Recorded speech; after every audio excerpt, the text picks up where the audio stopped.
Desde que la revolución digital irrumpió en nuestras vidas, en nuestras sociedades y llegó a nuestras casas, hay una figura que prácticamente se ha convertido tal vez en la persona más necesaria para navegar los desafíos del mundo digital. Me refiero a los hackers, así como me oyen. Hoy son necesarios en todas partes.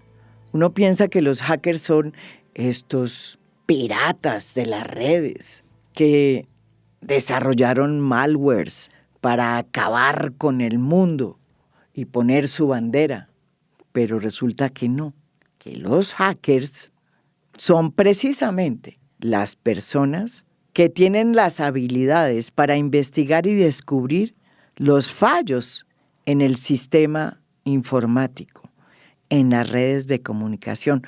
Es decir, son los encargados de frenar los malwares, los virus que buscan secuestrar la información en el mundo digital y que integran el ejército que se necesita en este mundo de hoy para frenar los ciberataques. En otras palabras, el hacker es el bueno de la película y no el malo que sale siempre en las películas de Hollywood. Además, son personas altruistas porque se dedican a desarrollar técnicas para mejorar las barreras de protección, repito, contra los ciberataques. Hoy, nuestro invitado es un hacker con todas sus charreteras. Él se llama Diego Espitia.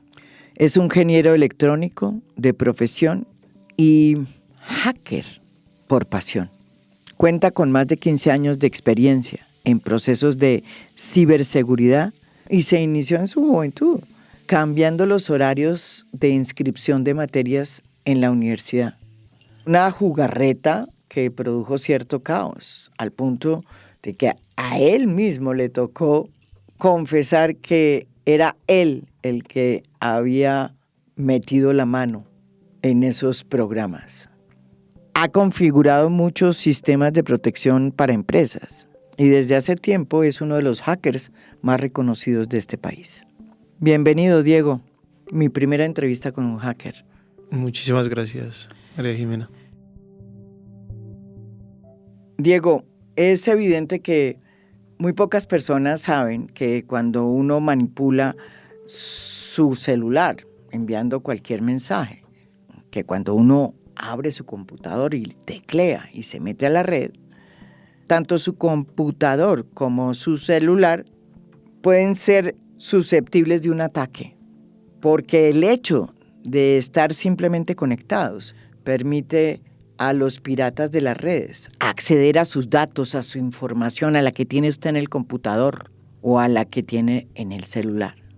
El hecho de que mucha gente hoy no sepa eso es lo que se conoce como analfabetismo digital, que es la falta de conocimientos y habilidades para utilizar las tecnologías de la información y de las comunicaciones. Es decir, que estamos a veces navegando por Internet sin saber cómo, que estamos interactuando con nuevas tecnologías sin conocerlas, sin saber cómo operan.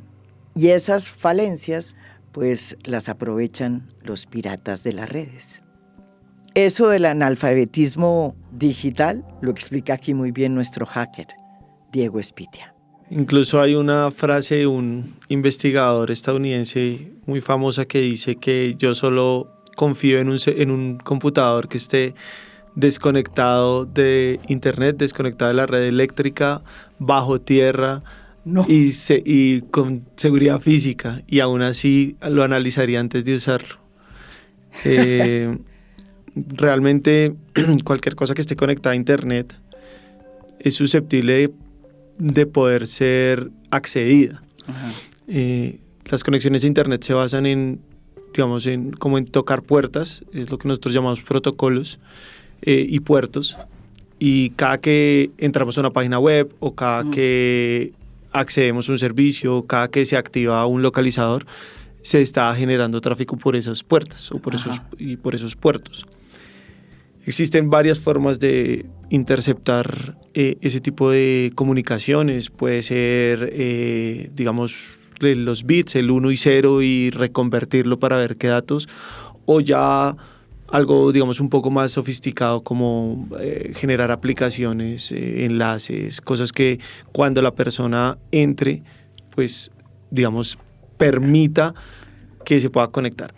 No necesariamente es como lo muestran en televisión, que con 2 clics ya quedan adentro, pero sí puede llegar a ser muy sencillo, sobre todo por la, digámoslo así, analfabetismo digital en el mundo. Pero Diego, ¿qué significa ser un analfabeta digital? Explíquenos. El problema del analfabetismo digital es que pues esto es muy cambiante, muy rápido, y a diferencia de, digamos, el aprendizaje tradicional, donde llevamos muchos años con lo mismo, acaba cambiando mucho. Cosas como la inteligencia artificial, como los sistemas de IoT, como los sistemas hiperconectados, pues generan que sea mucho más rápido esto y que sea mucho más complejo que las personas, incluso los nativos digitales, se mantengan, digamos, en la línea de poder manejar los datos, que hoy en día prácticamente todo se maneja con datos. Exacto. Y saber cómo salvaguardarlos. No es lo mismo proteger un correo electrónico que una página web, o que proteger una comunicación de un avión, por ejemplo. Sí. Existen y se han ido desarrollando varios modelos de protección, digamos, por capas, donde los datos se van clasificando, es lo que nosotros llamamos el apetito de riesgo. Entonces, entre el dato o el dispositivo que maneje el dato más sensible, pues hay que ponerle más protecciones, hay que, digamos, custodiarlo mejor. En seguridad se basa en 3 pilares: la confidencialidad, la integridad y la disponibilidad. Entonces, no es lo mismo esos pilares en el mundo digital que en el mundo industrial. Le explico. Por ejemplo, no es lo mismo que una página web de un estado, de la presidencia de la República de cualquier país, esté indisponible, a que si está indisponible el sensor de la compuerta de una hidroeléctrica. Sí. Entonces, la protección que se maneja hacia la hidroeléctrica, lo que salvaguarda casi siempre es la disponibilidad. La protección de lo que se orienta en un servicio web casi siempre es hacia la confidencialidad. ¿Qué dato es el que debe o no debe salir? Para eso también entonces existe una capa que es la identidad, y ahí está la autorización y la autenticación. Una cosa es autenticarse, o sea, que validen que usted es quien dice ser, y otra cosa es a qué está autorizado. ¿Qué puede usted acceder? Y eso es lo que las empresas tienen que ir modelando. Y cambiando todo el tiempo. Esto es supremamente dinámico. Esto integra, además, que es un gran error de muchas empresas, es lo que hemos visto cuando respondemos a incidentes. Las empresas y los empresarios en Colombia y en el mundo, pero pues digamos que en Colombia hay un énfasis bastante fuerte en eso, creen que la ciberseguridad depende de tecnología. Eso es cierto. Y que eso es del ingeniero que va y me conecta eso. Así le dicen a uno. Y no, la ciberseguridad inicia incluso en cuando tú contratas a la persona. Incluso en cuando la despides. ¿Por qué? Porque si lo despides hoy y el de recursos humanos no avisó, pues su cuenta sigue activa. Y el tipo puede entrar y sacar todo. Mire, le voy a contar un caso muy particular de un incidente hace varios años, no en Colombia. Sacaron a una persona del área financiera, pero el tipo sabía de tecnología bastante. Y dejó una cosa que nosotros llamamos una bomba lógica. Una bomba lógica es simplemente un malware, un software malicioso programado para que explote en X momento. Este señor dejó programado de que cuando en la red en la red de la empresa, una empresa de más o menos 150, 200 personas, se llegara a 5 millones de clics derechos. O sea, cuando las personas clic derecho iba sumando, y cuando llegara a 5 millones, borraba toda la base de datos de la empresa. ¿Cómo surgieron estos primeros ataques? ¿Quiénes fueron los que las lanzaron? ¿Cuáles fueron esos hackers? Diego Espitia nos cuenta aquí cómo todo esto comenzó con un grupo que se llamó El Culto de las Vacas Muertas. Un nombre que se puso en referencia a un matadero en Texas que quedaba cerca al lugar donde este grupo se reunía para hacer sus ciberataques. El grupo fue fundado en 1984 y en su ideario se encontraba la proclama de que el acceso a la información online era un derecho humano universal, lo que les llevó a poner en marcha un proyecto llamado Hacktivismo, destinado a luchar contra la censura de Internet y la prestación de apoyo técnico a los internautas que vivían bajo gobiernos opresivos. Diego Espitia nos va a contar acá, a fondo, cómo ha sido esta génesis desde que se fundó este grupo de El Culto a la Vaca Muerta y cómo del hacktivismo se ha pasado a la ciberdelincuencia, con piratas que secuestran datos y los revenden. Bueno, lo primero es que hacker no es el delincuente. Los hackers somos nosotros los que protegemos. Es una mala concepción y nace precisamente en los 80s, cuando un grupo que se autodenominaba el culto de las vacas muertas en los Estados Unidos empieza a atacar universidades en los años 80. Y el ataque que le hacía era lo que después se conoce como un virus, que lo que hacía era poner lentos los computadores. Por eso se llamó virus, porque pasa exactamente lo mismo que con su cuerpo. Cuando a usted le llega una gripa, usted se siente lento. Eso es lo que hace el virus. Y en un comunicado que les cogieron, decía que nosotros los hackers vamos a dominar al mundo, cuadrar al mundo, algo así decía, y un periodista salió a decir que los hackers eran los que atacaban, y los hackers no somos los que atacamos. Los hackers somos los que buscamos cómo mejorar las cosas y los otros son simplemente delincuentes. El malware... ¿Quiénes estaban haciendo ese malware? ¿Quiénes eran integrantes? ¿Estudiantes? Estudiantes de varias universidades en los Estados Unidos. Principalmente del MIT, que es donde se desarrollaron varios de los primeros malwares conocidos, como el gusano Morris o el virus del conejo.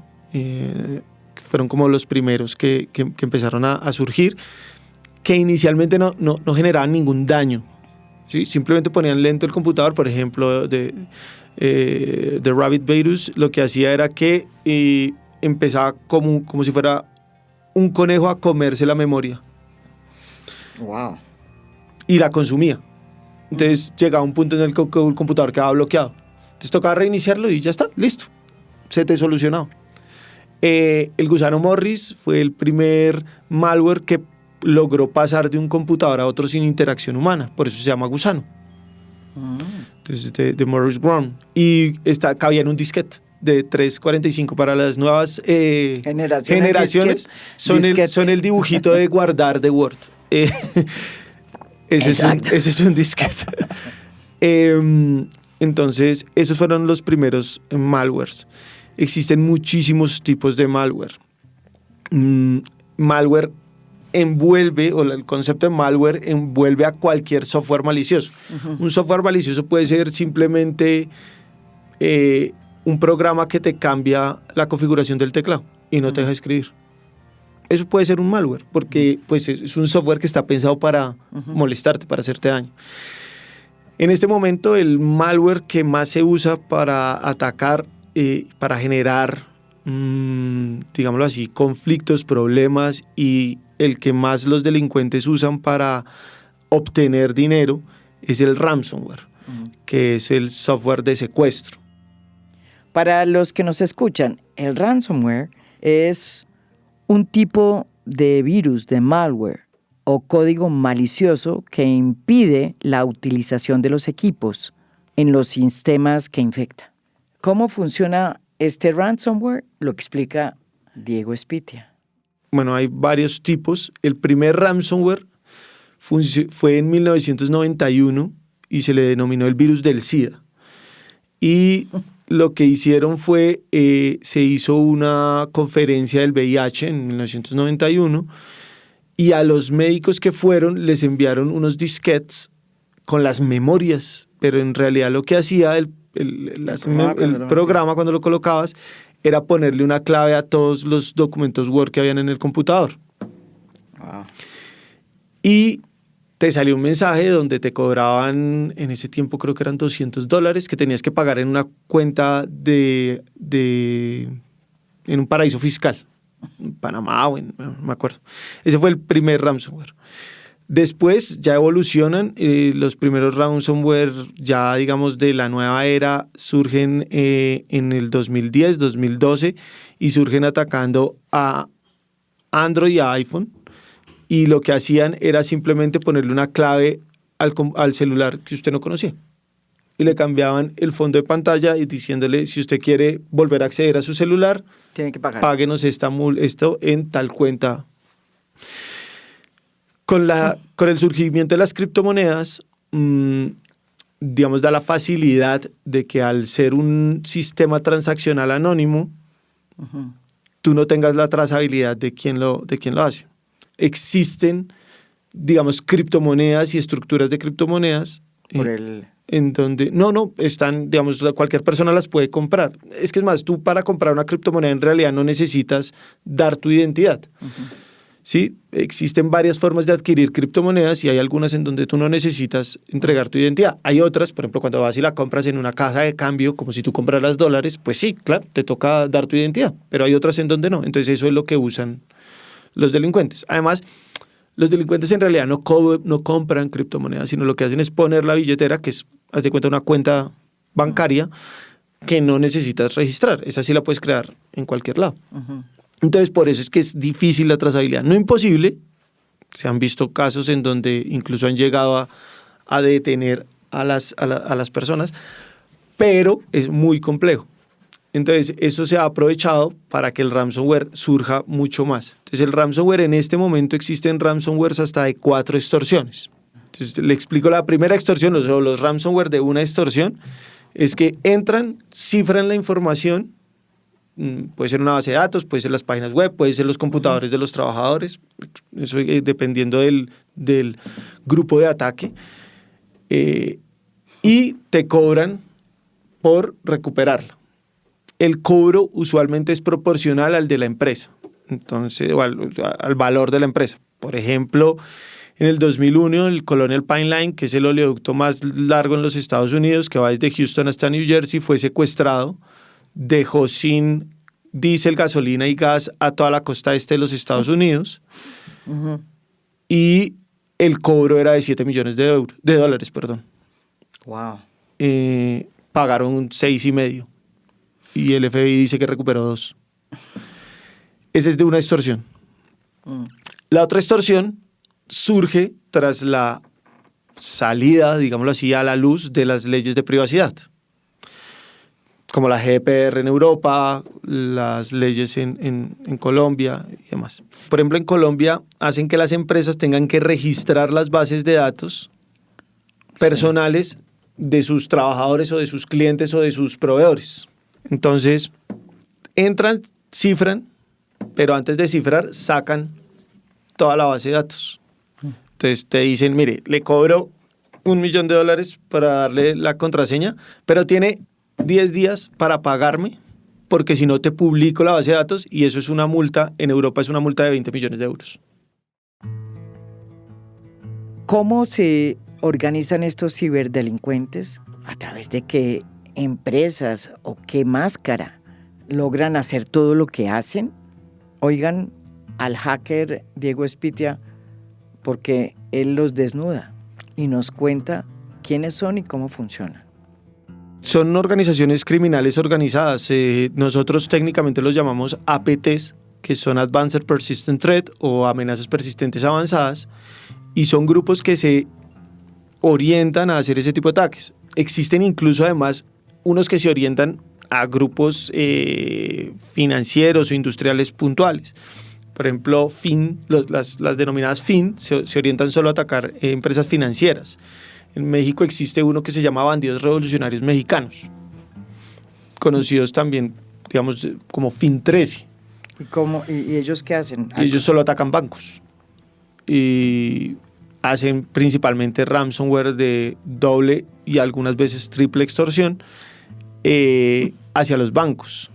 Existe otro, por ejemplo, FIN 11 en Canadá, que tiene el récord de, digamos, de paciencia, lo llamaría yo. Estos manes atacaron o atacan entidades financieras y atacaron varias entidades financieras, y en una de las investigaciones se detecta que duraron 910 días adentro de la red investigando y mirando cómo funciona la red antes de lanzar el ataque. Entonces son organizaciones y estructuras que, digamos, tienen muy claro a qué van, por qué van. Algunas son lo que se conoce como grupos Estado-Nación. Entonces apoyan al gobierno de Estados Unidos, apoyan al gobierno de Rusia, apoyan al gobierno de China, entonces se asocian a los gobiernos. ¿Y eso cuándo o sea, por ejemplo? Lazarus, que es un grupo de ataque de origen norcoreano, ha atacado a países que van en contra de Norcorea en muchas partes del mundo. Su principal, digamos, ataque fue cuando le robaron a Sony la película que iba en contra de Pyongyang eso fue en el año 2016, 2017. Y ellos lanzan un ataque en donde suplantan a alguien de la unidad de seguridad física de Sony y generan unos permisos para un domingo entrar a trabajar. En Sony, digamos, es usual que se trabaje. Llegaron con el permiso, el portero tenía el correo del permiso del jefe, pues los dejó seguir, entraron, sacaron lo que tenían que sacar y se fueron. Fue un ataque cibernético. Lo que nosotros llamamos ataques ciberfísicos. ¿Y Rusia? Rusia también tiene varios. Rusia tiene uno que se llama Fancy Birds, es el más fuerte de los conocidos. Ellos hacen bastantes ataques de denegación de servicio, bastantes ataques industriales. A ellos se les atribuye un ataque en el 2016 contra Ucrania que se llamó Black Energy, donde durante 4 horas todo Kiev duró apagado, porque un ataque cibernético mandó a apagar todo el sistema eléctrico. ¿Y Estados Unidos? De Estados Unidos es un poco más complejo saber los nombres. Pero también hay sí, grupos. Claro, también hay grupos Estado-Nación. Uno de esos, que es en una unión, mejor dicho, el ataque fue denominado Stuxnet, es la primera arma cibernética del mundo. Stuxnet. Fue en el 2010 contra el proceso de enriquecimiento de uranio de Irán. Lo hizo un ataque, es un ataque muy sofisticado, no lo pudo haber hecho una persona sola, no lo pudo haber hecho un grupo sin un patrocinio, porque estos tipos atacaron la planta nuclear en Irán y necesitaron poder generar una copia de la planta nuclear en Irán para poder entender el funcionamiento, entender cómo poder lanzar el malware.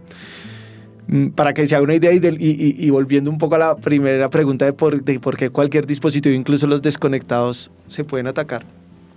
Los sistemas nucleares, los sistemas industriales en términos generales, se aíslan de Internet, no están conectados a Internet. ¿Sí?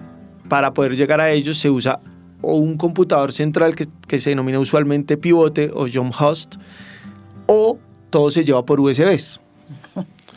Sí. El ataque de Stuxnet es un ataque que los periodistas lo calificaron mal en el 2010 y le pusieron el virus de Stuxnet, pero ese tipo de malware no es un virus, es una arma cibernética polifórmica, que quiere decir que cambia de forma dependiendo del computador que toque. Wow. Y lo que hacía esto era que cuando usted colocaba una USB, el malware mutaba o se cargaba en la USB sin que usted hiciera nada. Y cuando la USB entraba en otro computador, se ejecutaba en ese computador, analizaba si estaba en la red industrial. Si no estaba en la red industrial, no hace nada, sino esperaba otra USB, y de USB en USB hasta que llegó a la planta nuclear y pues apagó el sistema de enfriamiento de uranio y tuvieron que apagar toda la planta. El ataque del que habla el hacker Diego Espitia ocurrió en enero del 2010, cuando los inspectores de la Agencia Internacional de Energía Atómica, que visitaban una planta nuclear en Natanz, Irán, notaron que había un problema con las centrifugadoras que se usaban para enriquecer uranio y que éstas estaban fallando. Al principio no se pudo detectar qué era lo que estaba pasando, pero después se supo que el virus era un gusano conocido como Stuxnet, que logró tomar el control de 1,000 máquinas que participaban en la producción de materiales nucleares. Y además les dio instrucciones para que se autodestruyeran. Esa fue la primera vez que un ataque cibernético logró dañar la infraestructura del mundo real, no del mundo digital. En realidad no las apagó, en realidad ahí lo que hizo en Stuxnet es que fue más o menos lo que pasó con el Colonial Pipeline, es que toda la parte industrial requiere una cosa que se llama los sistemas de control y de monitoreo, los SCADA, y tienen unos visores donde te van mostrando cómo está funcionando el sistema físico, o sea, qué señales tienes.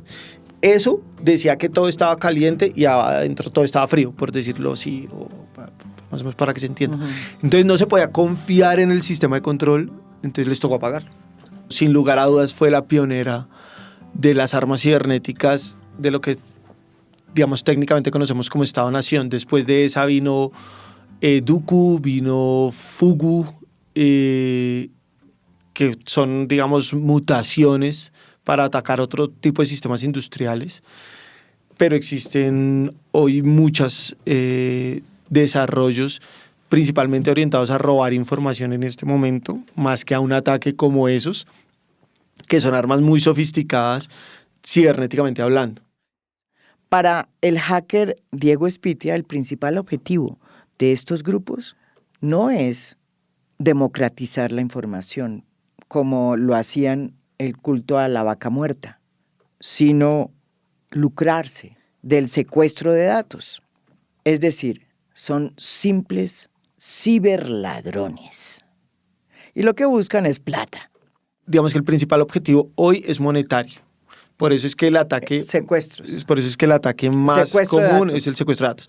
Pero para llegar a un secuestro de datos, o sea, para llegar a un ransomware, los atacantes en algunas compran información. Entonces, por ejemplo, hay grupos de ataques que lo que hacen es que se dedican a robar información de las empresas, de la estructura cibernética, de las protecciones, para podérsela vender a otros grupos para poder atacar.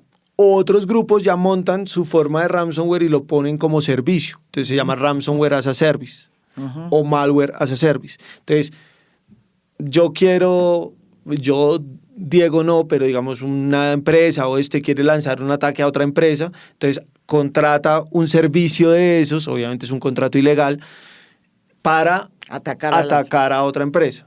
Entonces, y todo eso se mueve, toda esa economía criminal se mueve gracias a los infostealers, que son software orientados a robar información, que además no necesariamente son ilegales. O sea, por ejemplo, uno puede poner un juego en una tienda de aplicaciones y dentro de los permisos que le pone al juego es la localización. ¿Sí? Que adquiera la localización. Entonces uno puede vender la localización, digamos, donde más consumen ese juego en tal país, o características de género, por eso le decía que lo de los datos no es que sea ilegal, o sea, lo que pasa es que lo que es ilegal hoy en día es que los datos no estén anonimizados, o sea, que no sea un grupo que te permita identificar a la persona. Eso es lo que es ilegal, que fue lo que hizo Cambridge Analytica. ¿Y qué hizo Cambridge Analytica?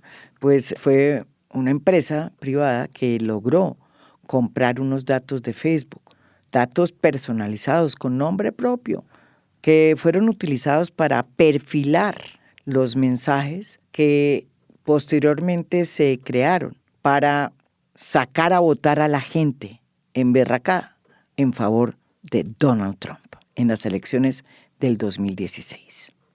Entonces, eso es lo que no se puede hacer hoy, pero sí se puede hacer venta anonimizada o uso anonimizado de los datos. Y se usa para cosas supremamente legales y muy benéficas. Le pongo un ejemplo. Hace unos años en Colombia, cuando lo de Mocoa, con Telefónica se trabajó para la localización de las personas de dónde se habían movido tras la inundación en Mocoa. Uh-huh. ¿Para qué? Para que los grupos de emergencia pudieran llegar a donde estaba la gente. Nosotros no vendimos información de las personas, vendimos movilización. Lo que se hace es ubicación general de datos anonimizados de donde se veía que la gente se estaba moviendo debido a las conexiones en la red celular. Uh-huh. ¿Sí? Se vende también, por ejemplo, cosas de dónde poner una publicidad. Uh-huh. Física, donde más gente la va a ver dependiendo de cómo se mueva. Entonces, eso no es ilegal. Y los infostealers en muchas cosas están metidos incluso dentro de la publicidad para sacar esos datos y vendérselos a las empresas. Cuando eso se vuelve, digamos, usable para un ataque, cuando los infostealers sacan información sensible o de datos sensibles, bien sea de la persona o bien sea de la empresa, o cuando están diseñados para hacerlo. Uh-huh. Entonces, por ejemplo, meten un malware. Sucedió hace relativamente poco, una empresa que se llama Cloudflare. No, este no es de Cloudflare. Bueno, es una empresa, así Cloudflare. Es una empresa que lo que busca es brindar servicios en la nube y gestionar servicios en la nube para proteger cosas de nube. Uh-huh. Y tiene su propia tienda de aplicaciones para que sus clientes puedan adquirir, no sé, una conectividad más rápida, un servicio de procesamiento de datos mejor. Ellos logran infectar esa nube. Uh-huh. Y los clientes descargan las actualizaciones de eso que habían comprado automáticamente y eso roba los datos de cómo están configurados los servidores de las empresas. Entonces, esa información, ese grupo de delincuentes se la vende a otros para que sepan cómo atacar. En el mundo de la ciberseguridad, son pocos los delincuentes que están tras las rejas. Y son muchos los que todavía siguen haciendo estos ciberataques desde la dark web que los protege. Sí, los han cogido. Hay muchos casos en donde los han cogido. Pero el problema de esto es que hacer la trazabilidad de eso es muy difícil y requiere de una orquestación global de muchas cosas que no existen. Un jefe que tuve decía que los que trabajábamos en ciberseguridad éramos como un arquero de fútbol. El problema es que estábamos contra 1 millón de gente que nos dispara y solo tenemos 2 manos. Es tan así que en los Estados Unidos hace 2 años hicieron una estadística de cuánta gente en ciberseguridad hacía falta para cubrir las necesidades solo en Estados Unidos, y decían que era cerca de 3 millones de personas los que faltaban para cubrir todas las necesidades de ciberseguridad del mercado. ¿Y aquí en Colombia hay grupos así como mexicanos? Sí, pues ¿qué grupos hay? Lo que pasa es que eso es una cosa también que es complicada. O sea, hay grupos que son fácilmente identificables, como por ejemplo estos 2 que le nombré, Fin11 y Fin13, porque o solo atacan un país o porque en el nombre se ponen la bandera del país, ¿sí? Acá no. Aquí no. Acá hay uno que se denomina Machete, que hace ataques geopolíticos, que por donde ataca parece ser de nuestra región, o sea, parece ser colombo, venezolano, ecuatoriano, ¿sí? ¿Y geopolíticos en qué sentido? Hacen ataques de denegación de servicio, por ejemplo, a páginas que estén apoyando a X o Y persona, o a X o Y grupo político, o a X o Y corriente. Uh-huh. ¿Sí? Pero no tienen una base sólida. ¿Ustedes sabían que en el Internet hay mundos ocultos? Que hay primero una surf web, que hay una deep web y una dark web, y que todas las tres son mundos que cohabitan sin que usted ni yo nos demos cuenta. Si quieren entender cómo es que estos mundos digitales y reales, si se puede decir, cohabitan con nosotros, oigan la explicación que nos da aquí el hacker Diego Espitia. La dark web o la deep web son tres conceptos. Son la surf web, la deep web y la dark web. Entonces, la surf web es todo lo que sea, técnicamente se dice todo lo que sea indexable. Indexable quiere decir que Google lo puede encontrar, ¿sí? O sea, todo lo que es superficial. La deep web es todo lo que la indexación permite saber que existe, pero usted no puede entrar. Por ejemplo, su cuenta de correo electrónico. Y la dark web surge en el Medio Oriente como un mecanismo para saltarse los controles de los políticos, de los regímenes. Perdón. Y lo que hace es que permite que varios computadores se conecten entre sí para que cuando usted salga a conectarse a Internet no se sepa dónde está. Esa conexión es lo que se denomina red onion o red cebolla, porque usted va como saltando de capa en capa hasta que sale. Uh-huh. Y entre las conexiones se cifra, entonces usted no puede saber de dónde venía o para dónde iba hasta los puntos de salida.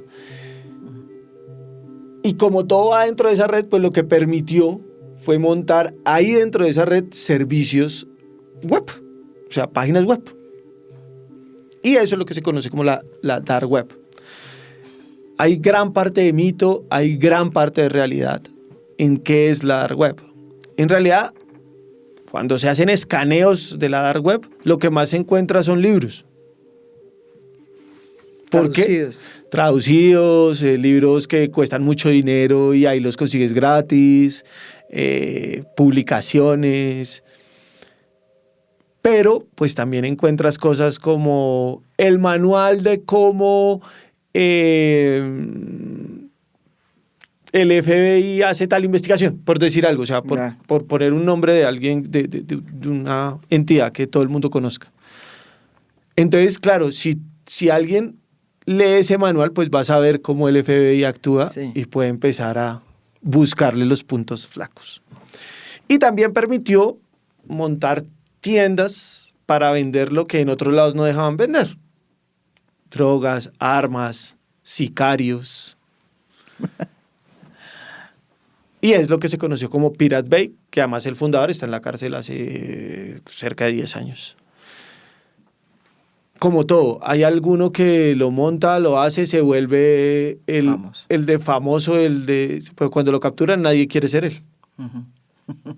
Entonces, como pasa también en la vida real, cuando capturan a ese, entonces todos los que estaban debajo no quieren ser él, pero quieren tener su poder, entonces empiezan a ser más prudentes. Uh-huh. Entonces, en este momento no existe un Pirate Bay, pero pues existen muchas cosas que tú ahí puedes encontrar. Entonces, por ejemplo, muchos de los grupos de ataque, Ransom House, Ransom Hub, Akira, tienen portales en la dark web donde publican cuáles fueron sus víctimas. Por ejemplo, las víctimas de la semana, las víctimas del día. Y ponen los contadores. Por decir algo, el gobierno de Bogotá, por poner un nombre, no quiere decir... El gobierno de Bogotá fue atacado, tenemos toda su información, en 3 días, vamos a darles 3 días para que negociemos. Uh-huh. En 3 días publicamos todo. Entonces, uno puede entrar a los portales de ellos y ver... ¿Y tú puedes entrar? ¿Uno puede entrar? Cualquier persona puede entrar. En realidad, a la dark web. Sí, claro. En realidad eso es solo descargar un programa que se llama Tor, y abres un navegador y ya. Incluso se puede hacer en los móviles.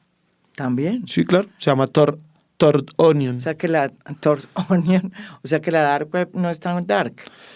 Es oscura por lo que maneja. Es oscuro por cómo hay que conectarse y es oscuro por lo que, digamos, se maneja. Y es oscuro porque, digamos, las direcciones de las páginas web no es como las que uno usualmente conoce. O sea, no es gobierno.gov.co, sino son una serie de letras .onion. Entonces, hay que usar buscadores especiales, hay que tener, digamos, cierto relacionamiento para acceder a los enlaces. Pero, por ejemplo, para entrar a las de esos grupos de ataque, sí, básicamente solo seguirlos en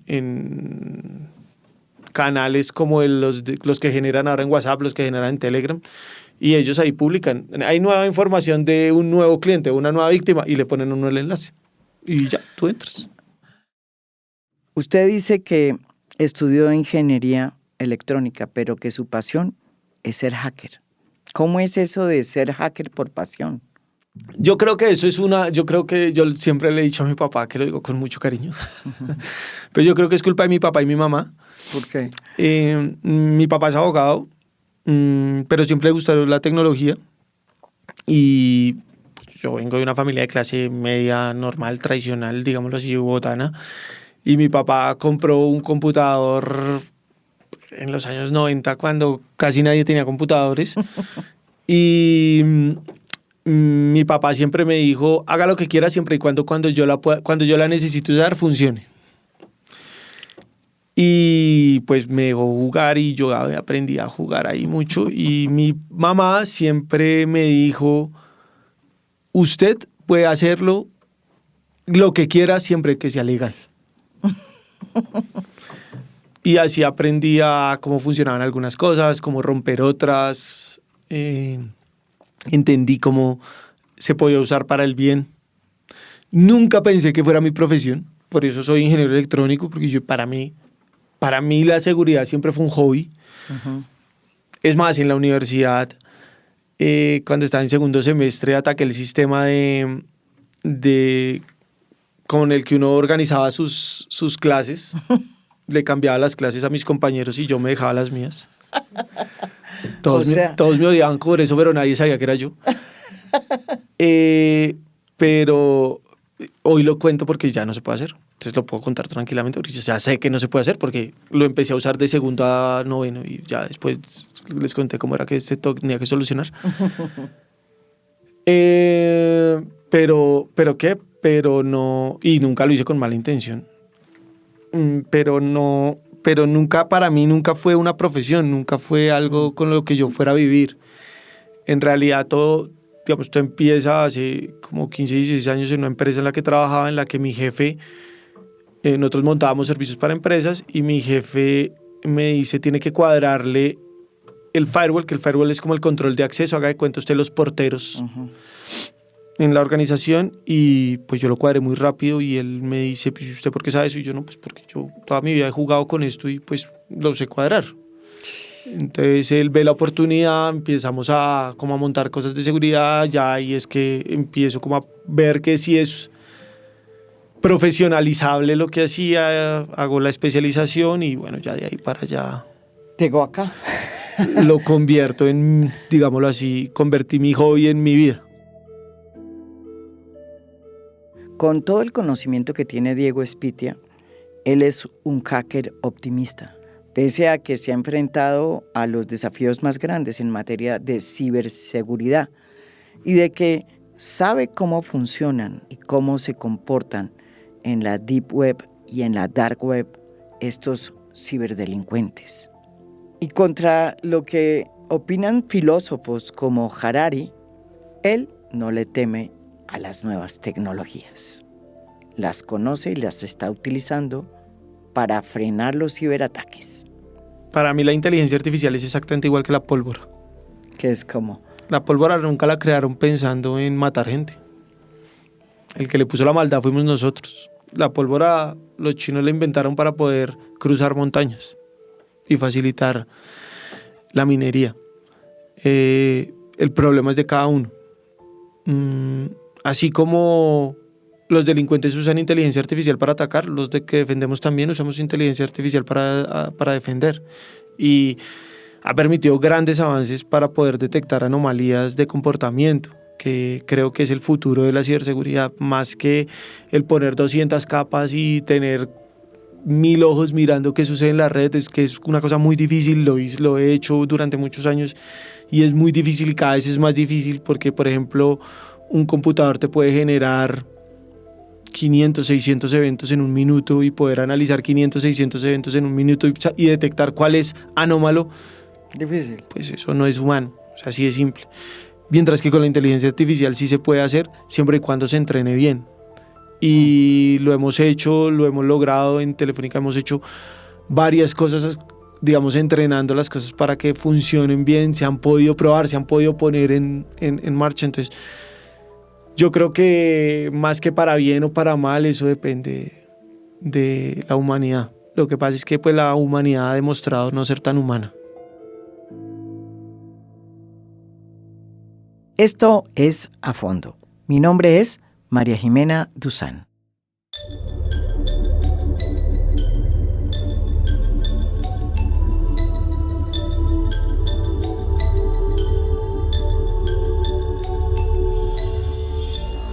A Fondo es un podcast producido por Mafialand.